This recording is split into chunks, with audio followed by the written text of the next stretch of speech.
Good afternoon. So it's been a long morning. You've been drinking from the fire hose all day. Just for a quick second, if you're willing and able, if you could just stand for a second, we'll get some oxygen back in the blood system. So all I want you to do is just shake your hands out in front, shake them up in the air, shake them back in front, shake them down a little bit, and now shake hands with the person on your right. All right, thank you very much. You can sit down. So, let me just find out who we have in the room here today.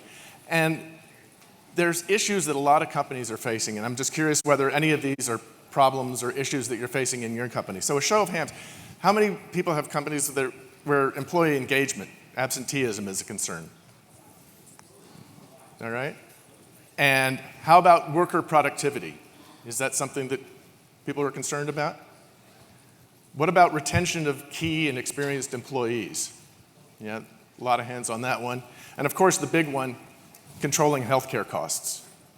Yeah, it's a concern for lots of people. So as you see, these are concerns that a lot of people have at companies, and it's something that we're very interested in. But why am I talking about these at a digital health conference? Well, the reason is that employee fitness incentive programs, the kind where we were just talking about in the last session, where you get a fitness tracker or whatever that you can track your activity levels, those have become very popular, and they are apparently supposed to be able to address some of these different factors that we're talking about. But the issue here is that the New York Times, as Jill mentioned, published an article last spring that said, essentially, they reported on a study by researchers who had looked at one employer and their program, and said basically that there's no benefit to these kinds of programs. In fact, the reporter said in the article that no significant differences in outcomes like lower blood pressure or sugar levels or other health measures, and it found no significant reduction in worker health care costs. Now, let me say right from the start, I'm a big fan of the New York Times. I have a paid subscription, trusted as a news source, but the fact is they got this story wrong. And they got it wrong in a big way. And why is that? Well, the fact is that employee fitness incentive programs do work. It's been proven over and over and over again. And what happened in this case was the reporter reported on this one study, which was about one employer with one program, and they didn't provide the rest of the context of the research that's available, and they didn't make any effort to evaluate the quality of the program or how it was implemented. And so the fact is, there's a lot of proof that shows that these programs work. Let me give you one example. The Regional Transit Authority in Dayton, Ohio is a privately owned company. It's self-insured, and they had 650 bus drivers as employees. And of course, given the sedentary nature of their job, I mean, they're paid to sit on their butts all day, they tended to get overweight. And as we just heard, being overweight is the entry point for a lot of different health problems. And so they were concerned about this and wanted to address it. They were paying $7 million a year in healthcare costs.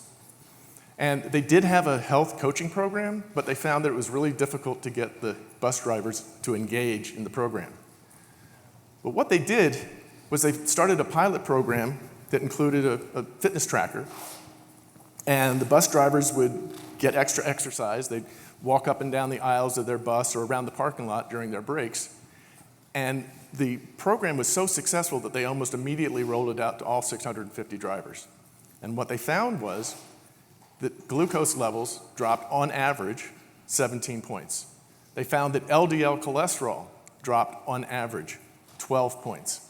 And they found that their healthcare costs in less than 2 years, they had a $2.3 million drop in their healthcare cost spending.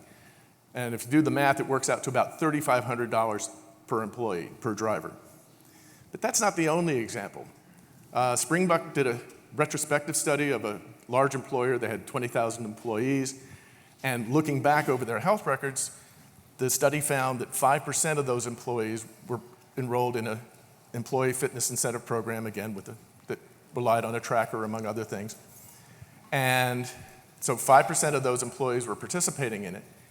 Looking back at the history, they found that the healthcare costs for those participating were on average $1,300 less per person than they were for employees in a control group out of the rest of the population. Furthermore, they found that those employees who were less active at the start of the program, those health cost savings were $3,500 per person on average. So those employees with the largest need for improved health actually showed the greatest gains. And then there's the Humana Go 365 study. They found that in this program, among the participants who were highly engaged in the program, they saw a 35% drop in emergency department visits and a 30% drop in hospitalizations. It's a significant savings. But the fact is that these employee fitness programs are about a lot more than just healthcare savings. So some of you raised your hands about the employee engagement and absenteeism, which is an expensive thing for companies in this country. A Harvard Business Review, a large number of US businesses that had employee programs, they found that these companies saved, on average, $2.73 in absenteeism costs for every dollar that they invested in the program. And that's on top of the $3.27 that they saved in healthcare costs. So that's a total of $6 saved for every dollar spent. Anybody have a company that might be interested in the 6-to-1 return on investment? Yeah, anybody want to buy $6 from me for $1? Yeah. So that's absenteeism. What about productivity, worker productivity? Research by Goldsmiths, the University of London, and Rackspace found that using wearables in the workplace increased productivity by 8.5%. And then what about the employee retention, which was the biggest concern of everybody in this room? How these programs help with that? Well, one of the things about it, and we heard, again, in the last panel, we heard some of this, having these kinds of programs creates this shared purpose, these shared goals, and in some cases, some shared competition within the groups. But the point is it helps improve engagement, and it also creates kind of a tribal bonding among employees within the company. And studies have shown that it actually makes the workplace more attractive to the employees. One study by Optum found that the impact on employee retention was employees involved in an employee fitness health program were 1.5 times more likely to continue working for that employer. And it says percent. So if you're recording this, make a correction there. So it's 1.5 times more likely to continue working for that employer. So the bottom line here is with replacement costs at anywhere from 1 to 2 times the annual salary, increasing retention can have a big impact. Now, one of the important things is that the New York Times article did get one thing very right, and that is there's no guarantee that any given program is going to produce savings. So when I talk about these topics to industry leaders at conferences and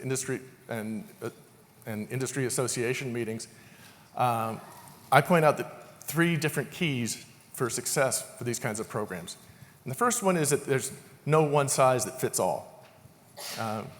What works as an incentive for one group of employees may not work for another. And the key here is to make sure that your employees are engaged in the process of designing the program so that the incentives that they want are part of the program. The second one is you don't have to reinvent the wheel. These programs are available off the shelf and customizable from a lot of sources, ranging from insurance companies to health care service providers to the manufacturers like Fitbit themselves. And there's a host of third-party services that make these kinds of programs available. But perhaps the most important one of all is leadership. They need to see leaders involved in the program.